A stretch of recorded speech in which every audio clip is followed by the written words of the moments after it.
Buen día. Hago este video a modo de aclaración conceptual de términos tanto formales como coloquiales vinculados directamente a la política occidental contemporánea en Latinoamérica y en parte de Europa principalmente. La finalidad de este video es evitar confusiones al futuro en que se pretende aclarar también lo que tiene que ver con palabras usualmente utilizadas como etiquetas para denostar o identificar características atribuibles a ciertas personas por su ideología, estatus socioeconómico o actividad laboral. Para comprender esto de manera bastante global, voy a referirme inicialmente a la democracia griega, ¿cierto? Cuyo principal exponente y analista fue Platón en su obra La República. En esta obra, dicha de manera muy resumida, lo que hace Platón es explicar las características principales de la democracia que pueden resumirse en el gobierno de la mayoría o la influencia política de la mayoría. La democracia es lo que permite hasta el día de hoy que el ciudadano común y corriente, digamos, tenga participación en votaciones para elegir quién lo gobierna dentro de su propio país. La democracia sufrió por parte de Platón críticas asociadas a la efectividad o confiabilidad frente a otras formas de gobierno que instauraron y desarrollaron también los griegos. Sin embargo, estos aspectos más precisos, más contextuales de la filosofía y política griega los vamos a dejar de lado por una finalidad práctica. Por ende, solamente nos vamos a remitir a la democracia. Dicho esto, en la democracia es donde prácticamente inicia lo que tiene que ver con el razonamiento occidental en términos filosófico-políticos. Muy posteriormente, dando un salto histórico muy brusco, cabe referirse a la Revolución Francesa y es aquí donde cabe hacer la distinción más importante relacionada con lo que tiene que ver con la división del espectro político que hasta el día de hoy caracteriza a gran parte de la política europea y latinoamericana. En la Revolución Francesa es cuando surge la división clásica y básica de la izquierda y la derecha. De manera muy resumida, voy a referirme inicialmente a las características principales de la izquierda como sector político y como ideología política. La izquierda puede considerarse un extremo del espectro político en que participan dos subtipos, por así decirlo. Uno es el comunismo y otro el socialismo. El comunismo es la forma más radical de izquierda, cuya aplicación se ha instaurado en algunos países de Europa, sobre todo durante el periodo entre guerras, y en Latinoamérica, y gran parte de otros países también. El comunismo es una forma de filosofía política que básicamente plantea la importancia y prevalencia y prioridad hacia el colectivo en vez de el trabajo y el desarrollo individual. El comunismo busca la igualdad entre personas en todos los ámbitos de la vida, en el ámbito espiritual, económico, en el ámbito jerárquico también. Lo que promueve el comunismo es la lucha de clases y plantea a la revolución como la forma de emancipación válida hacia los gobiernos instaurados principalmente cuando no forman parte del Estado. En el comunismo, la influencia del Estado entonces es omnipotente y omnipresente. El gobierno en el país en que se piensa o se instaura el comunismo es impensable fuera de la influencia estatal. El pensador al que mayormente se le atribuye como ícono el desarrollo de esta forma de gobierno es a Karl Marx,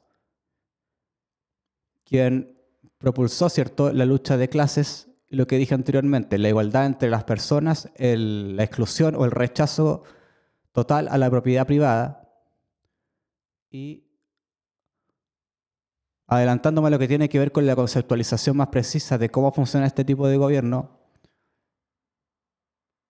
se asemeja a lo que tiene que ver con las tiranías, que es donde solamente un individuo gobierna sin tomar en cuenta actividad económica, sin tomar en cuenta proyectos personales, sin tomar en cuenta valores y sin tomar en cuenta lo que tiene que ver con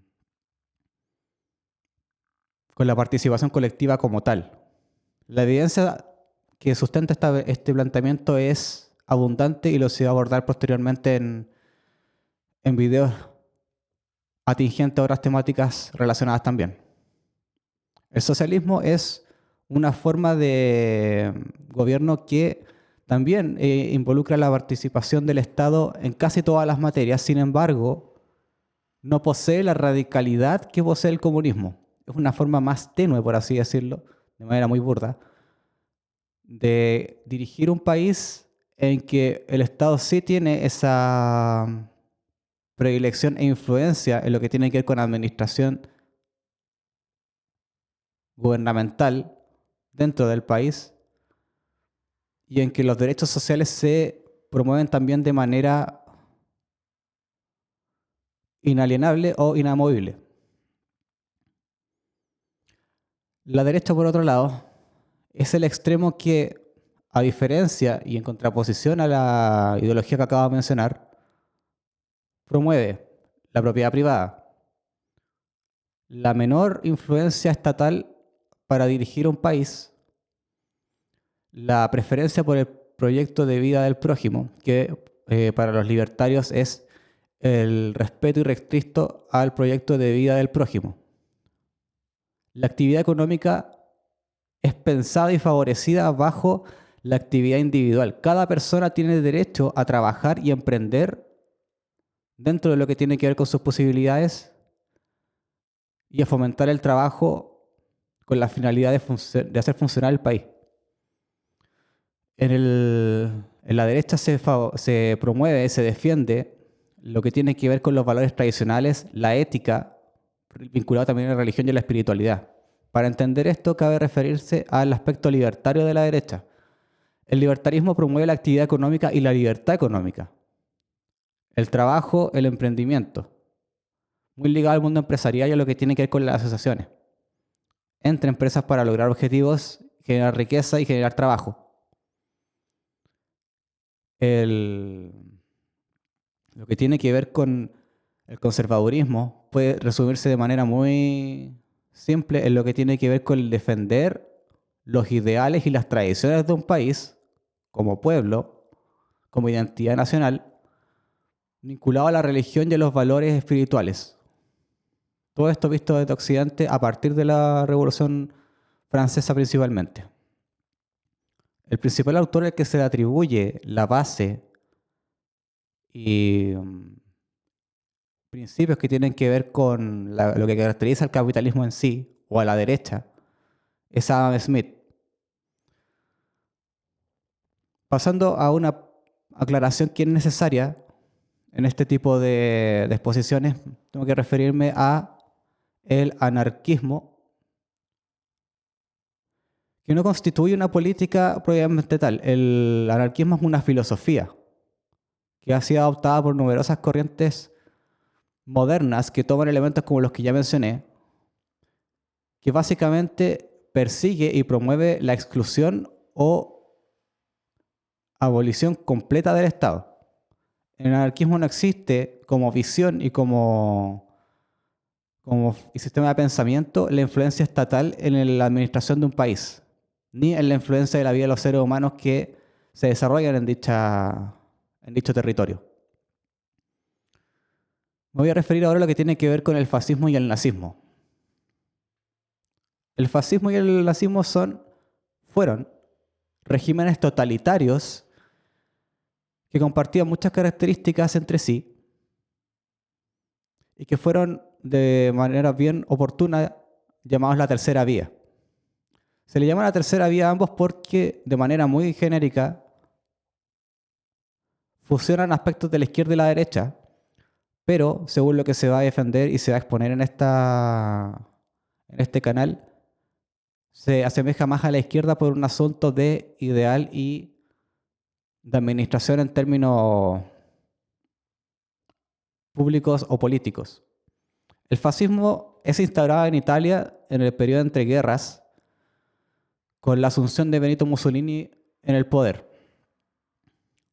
La premisa básica del fascismo, y por eso lo vinculo tanto a la izquierda, es nada fuera del Estado, todo dentro del Estado, nada contra el Estado.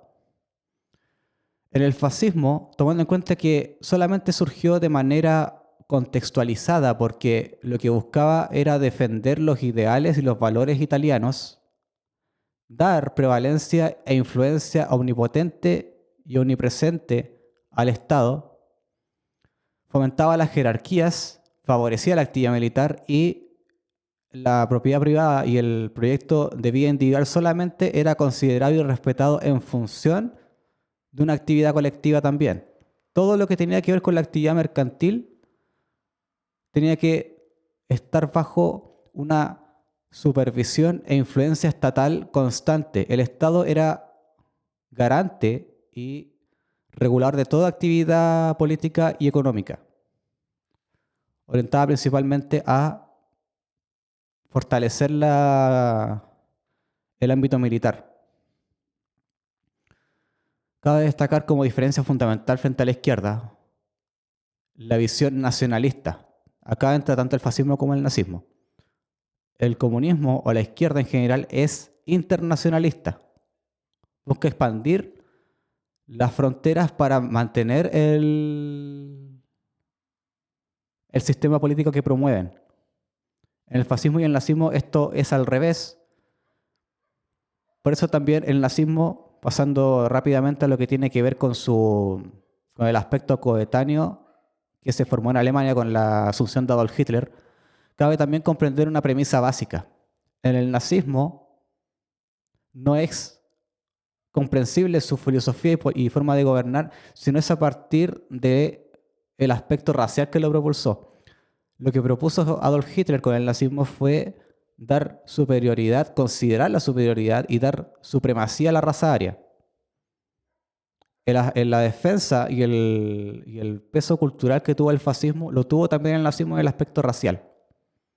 Por eso ocurrió la segregación de la que tanto se habla y lo que entregan los estudios como evidencia de lo que tuvo que ver con la persecución en Alemania durante la época de Hitler. El nacionalsocialismo comparte con el fascismo la defensa del nacionalismo frente al internacionalismo.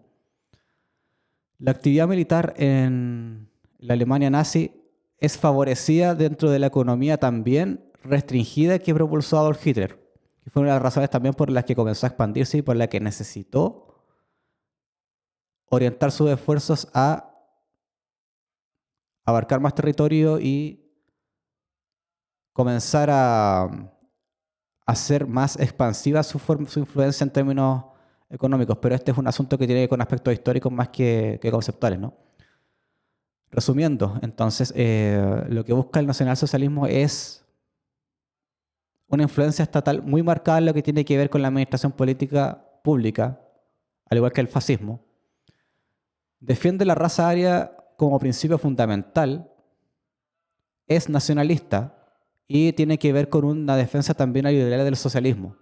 No solamente por el nombre del partido, sino también porque en su administración como tal fue importante que se defendiera al Estado frente a la actividad individual y lo que tenía que ver con favorecer la actividad individual de cada persona se restringió a su vez a que el deber colectivo se sobreponía a lo que tenía que ver con la actividad de cada persona. Todo lo que hacía el individuo tenía que estar supeditado a la actividad colectiva, hacia la nación. La mayoría de las reformas de Hitler en términos económicos fueron llevadas a lo que tiene que ver con la actividad militar.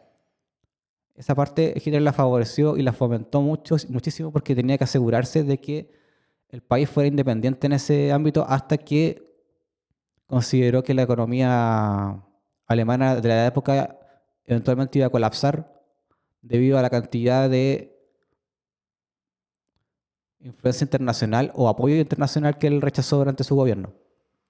De manera muy resumida, están esos aspectos en común entre la tercera vía, que es el fascismo y el nazismo, y los ideales que ellos promovían.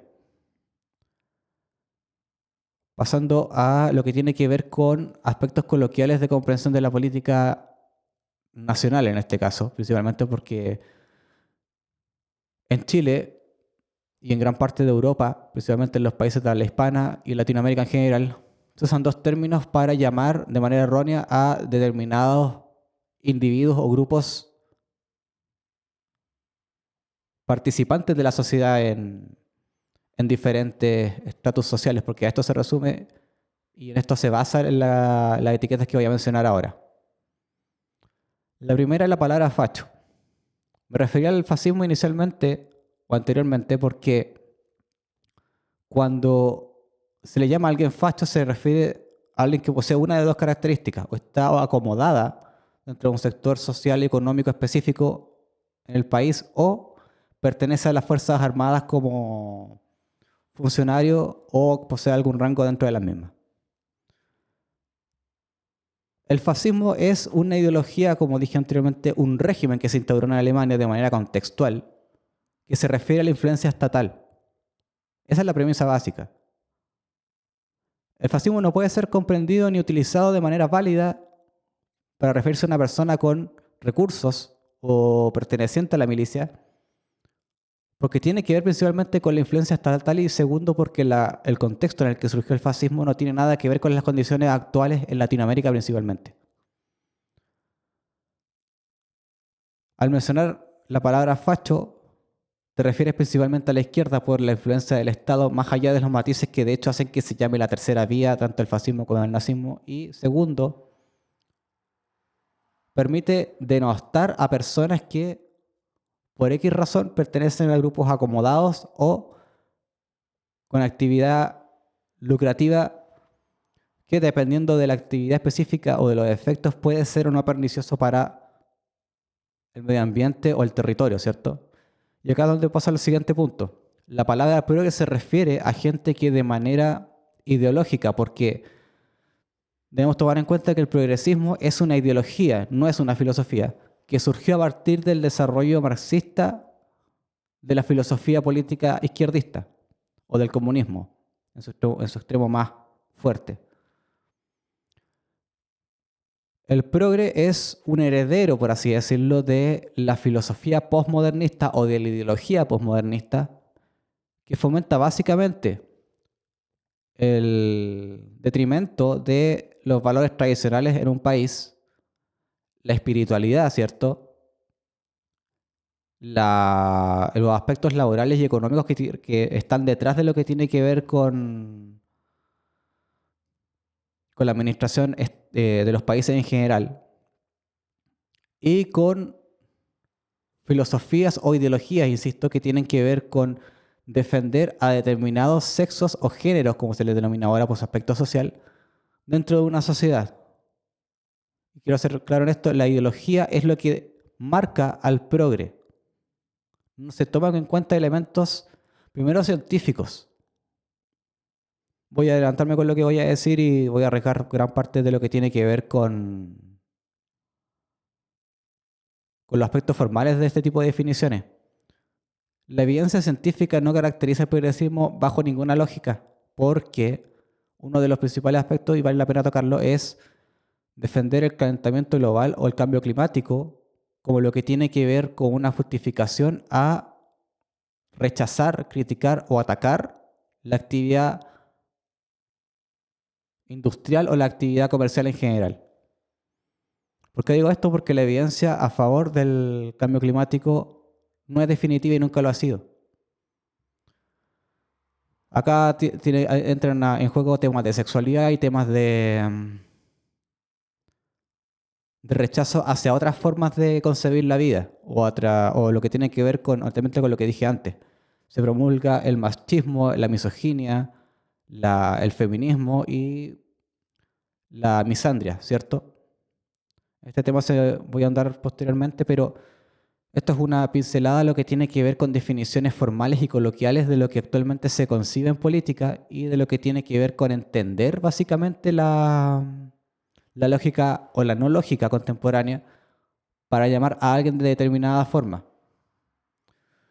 Muchas gracias por ver el video, los dejo invitados para seguir entendiendo este tipo de dinámicas, tomando en cuenta la realidad que estamos enfrentando, sobre todo en Chile, primero con el cambio de gobierno y segundo